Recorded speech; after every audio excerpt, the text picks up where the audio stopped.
আসসালামু আলাইকুম ওয়া রাহমাতুল্লাহি ওয়া বারাকাতুহু। আজকের এই ভিডিওতে আমি নবম ও দশম শ্রেণীর জীববিজ্ঞান বিষয়ের দ্বিতীয় অধ্যায় জীব কোষ ও টিস্যু নিয়ে এর অণুবীক্ষণ যন্ত্র নিয়ে বিস্তারিত আলোচনা করব। অণুবীক্ষণ যন্ত্র মূলত তিন ধরনের, যথা সরল অণুবীক্ষণ যন্ত্র, যৌগিক অণুবীক্ষণ যন্ত্র এবং ইলেকট্রন অণুবীক্ষণ যন্ত্র। প্রথমে আসি সরল অণুবীক্ষণ যন্ত্র। এই সরল অণুবীক্ষণ যন্ত্রের ফুটের ওপর একটি স্তম্ভ থাকে,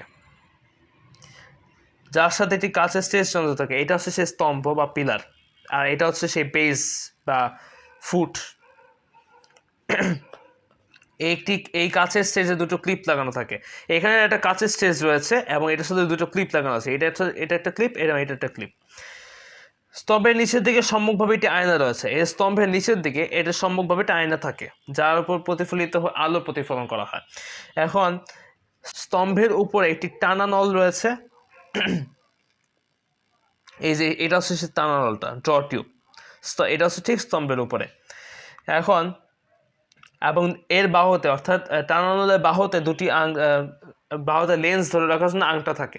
এখন লেন্স ধরে রাখার জন্য আংটা হচ্ছে এটা হচ্ছে লেন্স ধরে রাখার জন্য আংটা, যার উপর ভিত্তি করে লেন্স দাঁড়িয়ে রয়েছে। এই আংটায় লেন্স বসিয়ে স্থূল অ্যাডজাস্টমেন্ট স্ক্রু ঘুরিয়ে দ্রষ্টব্য বস্তুর উপর ফোকাস করা হয়। আয়না দিয়ে দ্রষ্টব্য বস্তুতে আলো প্রতিফলিত করা হয়, অর্থাৎ এইখানে আয়নার মাধ্যমে এই দ্রষ্টব্য বস্তু, অর্থাৎ যে বস্তুটা এটার উপর থাকবে তার দিকে আলো প্রতিফলিত করা হয়। এবং যে ভিত্তির উপর যন্ত্রটি দাঁড়িয়ে, অর্থাৎ যেটার উপর ভিত্তি করে সরল অণুবীক্ষণ যন্ত্র দাঁড়িয়ে রয়েছে, তাকে বলা হয় পাদদেশ বা বেস।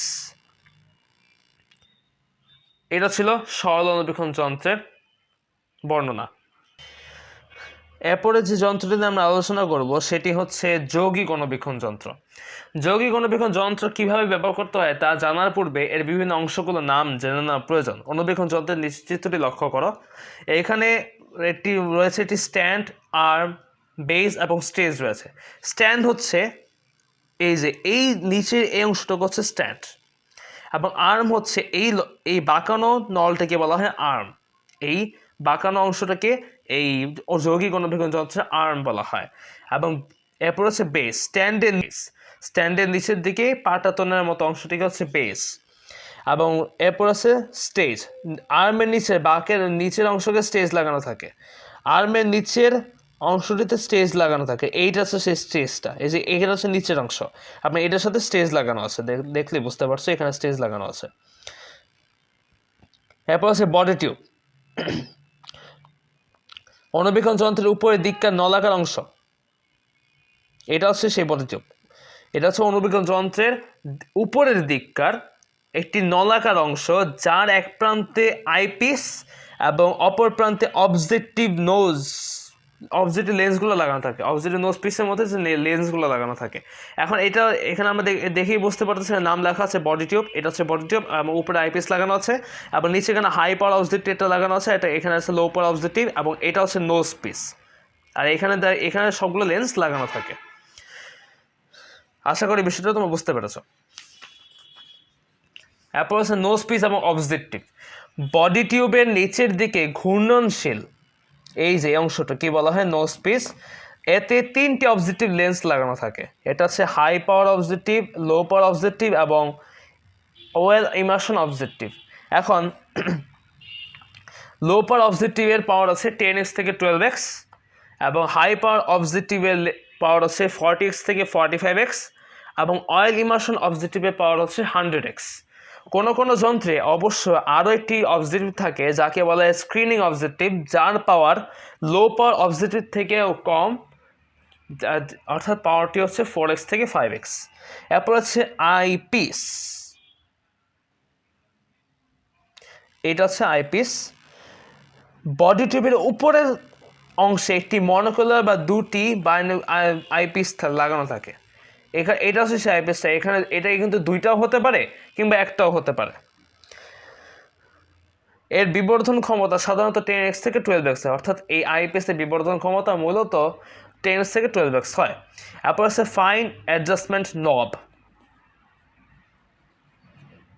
এটা হচ্ছে সেই নবটা, ফাইন অ্যাডজাস্টমেন্ট নব। এটি একটি ছোট নব। এটাকে ঘোরানোর ঘুরিয়ে স্টেজকে ওঠানামা করার মাধ্যমে স্টেজ যেটা রয়েছে সেই স্টেজকে ওঠানামা করানো হয় এবং এই ওঠানামা করানোর মাধ্যমে স্লাইডকে লেন্সের ফোকাস দূরত্বের ভিতরে বা বাইরে নেওয়া হয়। অর্থাৎ স্লাইড যেটা রয়েছে সেটাকে লেন্সের ফোকাস দূরত্বের ভেতরে বা বাইরে নেওয়া হয়। ফোকাস দূরত্বের বিষয়গুলো তোমরা ফিজিক্সে দর্পণে বি চ্যাপ্টারগুলো পড়লে ভালো মতো বুঝতে পারবে, সেখানে ফোকাস দূরত্বের ব্যাপারে খুব স্পষ্টভাবে বলা আছে। তো আমরা এখানে আমি শুধুমাত্র বলতে চাচ্ছি যে এই ফাইন অ্যাডজাস্টমেন্টকে ঘুরিয়ে স্টেজকে ওঠানামা করানোর মাধ্যমে স্লাইডকে লেন্সের ফোকাস দূরত্বের ভেতরে বা বাইরে নেওয়া যায়। এটি অনেকখানি ঘোরালে স্টেজের অল্প একটু সরণ ঘটে এবং এটি দিয়ে ফোকাসের সূক্ষ্ম সমন্বয় করা হয়। আশা করি তোমরা বিষয়টি বুঝতে পেরেছ। এরপরে আরেকটি অংশ হচ্ছে কোর্স অ্যাডজাস্টমেন্ট নব। এটি একটি বড় নব, এটিকে ঘুরিয়ে স্টেজকে ওঠানামা করানোর মাধ্যমে স্লাইডকে লেন্সের ফোকাস দূরত্বের ভেতরে বা বাইরে নেওয়া যায়। এটি অল্প ঘোরালে স্টেজের অনেকখানি সরণ ঘটে এবং এটা দিয়ে ফোকাস দূরত্বের স্থূল সমন্বয় করা হয়। এরপর আছে সাবস্টেজ, ডায়াফ্রাম ও কন্ডেন্সার। স্টেজের নিচে তোমরা দেখতে পারতেছ স্টেজের নিচে সাবস্টেজে অবস্থিত যেটি ওঠানামা করানো যায় এবং এর সাথে একটি কন্ডেন্সার লাগানো থাকে। এখানে যে কন্ডেন্সারটা এখানে এই নিচের অংশটাকে বলা হয় স্টেজের নিচের অংশটাকে, এবং এটার সাথে কিন্তু কন্ডেন্সার লাগানো আছে। কন্ডেন্সারের মধ্যে একটি ডায়াফ্রাম বা পর্দা থাকে যেটা কতটুকু আলো কন্ডেন্সারের ভেতরে প্রবেশ করবে তা নির্ধারণ করে। অর্থাৎ ওই কন্ডেন্সার লাগানো থাকে যেটার মাধ্যমে ওই আলোর পরিমাণ কতটুকু প্রবেশ করানোর প্রয়োজন তা নির্ধারণ করে থাকে। এরপর হচ্ছে আলোর উৎস। বেজের কেন্দ্রে এটি আলোর উৎস থাকে যেখান থেকে আলো কন্ডেন্সারের মধ্য দিয়ে লেন্সে প্রবেশ করে। আশা করি তোমরা বিষয়টা বুঝতে পেরেছ। এখন আসি যৌগিক অণুবীক্ষণ যন্ত্রের ব্যবহার। অণুবীক্ষণ যন্ত্রে প্রাকৃতিক আলো ব্যবহার করতে চাইলে গবেষণাগারের আলোকিত স্থানে এটি স্থাপন করতে হবে। প্রথমে আয়নাটি এমনভাবে স্থাপন করতে হবে যাতে প্রতিফলিত আলোকরশ্মি মঞ্চটির ছিদ্র বরাবর বসানোর কাছে স্লাইডের নিচে প্রতিফলিত হয়। অর্থাৎ এই জায়গায় এইভাবে প্রতিফলন করা হয়, এই জায়গায় প্রতিফলন করে জানা এই অবজেক্টিভের প্রতি আলোটা প্রতিফলন করা হয়, এভাবে আমাদেরকে স্থাপন করতে হবে। আর যদি কৃত্রিম আলোক উৎস অণুবীক্ষণ যন্ত্রের অংশ হিসেবে উপস্থিত থাকে তাহলে শুধু সেটি জ্বালালেই চলবে। যে স্লাইডটি পর্যবেক্ষণ করা হবে তা মঞ্চের ক্লিপের সাহায্যে এঁটে দিতে হবে। এই যে মঞ্চের যেটা রয়েছে তার ক্লিপের সাথে এঁটে দিতে হবে। এখানে ক্লিপ আছে, সেই ক্লিপের সাথে আটকে দিতে হবে। এরপর নোজ পিস ঘুরিয়ে, অর্থাৎ এই পিসগুলো ঘুরিয়ে নিয়ে অবজেক্টিভে কম পাওয়ারের লেন্স স্লাইড বরাবর স্থাপন করতে হবে। অর্থাৎ যে পাওয়ারের লেন্স কম সেই পাওয়ারের সাথে সেটা অ্যাডজাস্ট করতে হবে। এবং এবার প্রথমে কোর্স অ্যাডজাস্টমেন্ট স্ক্রু এবং পরে ফাইন অ্যাডজাস্টমেন্ট স্ক্রু ঘুরিয়ে দেখার বস্তুটি ফোকাসে আনতে হবে। দেখার বস্তুটি ফোকাসে আনতে হবে। এবার বডি টিউবে স্থাপিত আইপিস লেন্সের চোখ রেখে দেখতে হবে। প্রয়োজনে ফাইন অ্যাডজাস্টমেন্ট স্ক্রু ঘুরিয়ে নেওয়া যাবে। মনোকুলার হোক বা বাইনোকুলার, অণুবীক্ষণ যন্ত্রে দেখার সময় দুটি চোখই খোলা রাখার চেষ্টা করতে হবে। প্রথমে কষ্ট হলেও ধীরে ধীরে অভ্যাস হয়ে যাবে আশা করি। কারণ এখানে দেখা যায় যে এই এক চোখে প্রেশার দিলে আমরা সাধারণত একটি চোখ ক্লান্ত হয়ে যায়, যার ফলে আমরা পরীক্ষা নিরীক্ষা করার জন্য আমাদের জন্য কষ্ট করা যাবে, যার কারণে আমাদেরকে দুইটি চোখ খোলা রাখতে হবে। আশা করি তোমার এই বিষয়টা বুঝতে পেরেছ। আচ্ছা, যদি আবার উচ্চ পাওয়ার দরকার হয় তাহলে অবশ্যই শিক্ষকদের সহায়তা নিয়ে নোজ পিসটা ঘুরিয়ে উচ্চ পাওয়ার লেন্স স্থাপন করতে হবে। এরপর আছে স্টেইনিং হচ্ছে কোষ বা টিস্যুর পাতলা স্তরকে যখন অণুবীক্ষণ যন্ত্রে দেখা হয় তখন সেটি যে জলীয় মাধ্যমে অবস্থান করে। অর্থাৎ একটা কোষের পাতলা স্তর যেটা তুমি দেখতে চাচ্ছ তখন সেটা দেখবে তখন একটা কাচের ইয়ার মধ্যে দিয়ে এটা জলীয় পদার্থের মতো অবস্থান করে। এই জলীয় পদার্থটাকে বলা হয় স্টেইনিং। এটার মাধ্যমে এই কোষটি বা টিস্যুকে পরিষ্কার রাখা হয়। তো এখন এটা জিনিস খেয়াল করতে হবে যে এইখানে যেহেতু আমরা তরল পদার্থ দিয়ে পরিষ্কার রাখা হয় যার কারণে আমরা আমাদের এক্সপেরিমেন্ট করতে অনেক সুবিধা হয়।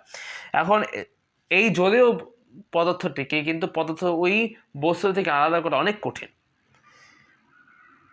এই সমস্যার সমাধান করার বিভিন্ন উপায় রয়েছে, তার মধ্যে একটি উপায় হলো ওই কোষ বা টিস্যুকে রং করা। যাতে সেই রং দেখে পারিপার্শ্বিকতার সাপেক্ষে তার অবস্থান এবং আকৃতি আলাদা করে চিহ্নিত করা যায়। অনেক সময় এই রঞ্জন প্রক্রিয়া এত সূক্ষ্মতার সাথে করা সম্ভব যাতে করে শুধু বিশেষ ধরনের কোষ কিংবা কোষের ভেতরের কোনো অংশ বা অঙ্গাণু বা অথবা টিস্যু নির্দিষ্ট কোনো উপাদানই কেবল রঙিন হয়। একে বলা হয় স্লাইড স্টেনিং। এবং যেসব রঞ্জক পদার্থ দিয়ে স্টেনিং করা হয় সে সমস্ত পদার্থকে বলা হয় স্টেইন। আশা করি তোমার বিষয়টা বুঝতে পেরেছ। এরপরে যে যন্ত্রটাকে তোমার সামনে দেখতে পাচ্ছ সেটা হচ্ছে ইলেকট্রন অণুবীক্ষণ যন্ত্র। বিবর্ধনের জন্য ব্যবহৃত তরঙ্গের তরঙ্গ দৈর্ঘ্য যত কম হবে তত ছোট বস্তুকে বিবর্ধিত করা সম্ভব হবে। সাধারণত বিবর্ধনে ব্যবহৃত তরঙ্গ দৈর্ঘ্যের প্রায় অর্ধেকের চেয়ে ছোট বস্তু অণুবীক্ষণ যন্ত্রের মতো করে দেখার মতো করে ফোকাস করা সম্ভব নয়। দৃশ্যমান আলোর তরঙ্গ দৈর্ঘ্য 400 থেকে 700 ন্যানোমিটারের মধ্যে থাকে। তাই সবচেয়ে উন্নত মানের আলোক অণুবীক্ষণেও 200 ন্যানোমিটারের থেকে ছোট বস্তুকে আলোক অণুবীক্ষণে বিবর্ধিত করে দেখা যায় না। এমনকি অনেক শক্তিশালী বহু সংখ্যক লেন্সের সমন্বয় করেও সেটি করা যায় না। ফলে আলোক অণুবীক্ষণে কোষ ঝিল্লি, নিউক্লিয়াস এবং সাইটোপ্লাজম ছাড়া আর কিছু খুব একটা ভালো করে বোঝা যায় না। সাইটোপ্লাজমে অবস্থিত অঙ্গাণুগুলোকে আলাদা করে দেখা যায় না। এই সমস্যার সমাধানের জন্য দৃশ্যমান আলোর পরিবর্তে ইলেকট্রন তরঙ্গ ব্যবহৃত হয় এবং কেননা ইলেকট্রন তরঙ্গের দৈর্ঘ্য দৃশ্যমান আলোর চেয়ে অনেক ছোট করা সম্ভব। কাচের লেন্সের পরিবর্তে সেখানে ব্যবহৃত হয় শক্তিশালী তড়িৎ চুম্বক যা ইলেকট্রন স্রোতের গতিপথ বাঁকিয়ে দিতে পারে, ঠিক যেরকম কাঁচ আলোকে বাঁকিয়ে দেয়। ফলে কোষের ভিতরকার অঙ্গাণুগুলোকে স্পষ্ট দেখা সম্ভব হয়। যে অণুবীক্ষণ যন্ত্রে ইলেকট্রন তরঙ্গকে ব্যবহার করে তা বিবর্ধন করা হয় তাকে ইলেকট্রন মাইক্রোস্কোপ বলে। ইলেকট্রন অণুবীক্ষণ যন্ত্র। উল্লেখ্য, ইলেকট্রন তরঙ্গ দিয়ে তৈরি করা ছবি আমরা সরাসরি দেখতে পাই না। ইলেকট্রন অণুবীক্ষণ যন্ত্রের সাথে সংযুক্ত একটি কম্পিউটার, সেই কম্পিউটারটা, এই কম্পিউটার ওই অদৃশ্য ছবিকে আমাদের দেখার উপযোগী ছবিতে পরিণত করে, যা কম্পিউটার মনিটরে প্রদর্শিত বা পরিদর্শন করা হয় বা প্রকাশ করা হয়। তো এই ছিল আজকের টপিকের বিস্তারিত আলোচনা। যদি ভিডিওটি ভালো লেগে থাকে অবশ্যই লাইক দিবেন, শেয়ার করবেন এবং আমার চ্যানেলে সাবস্ক্রাইব করবেন।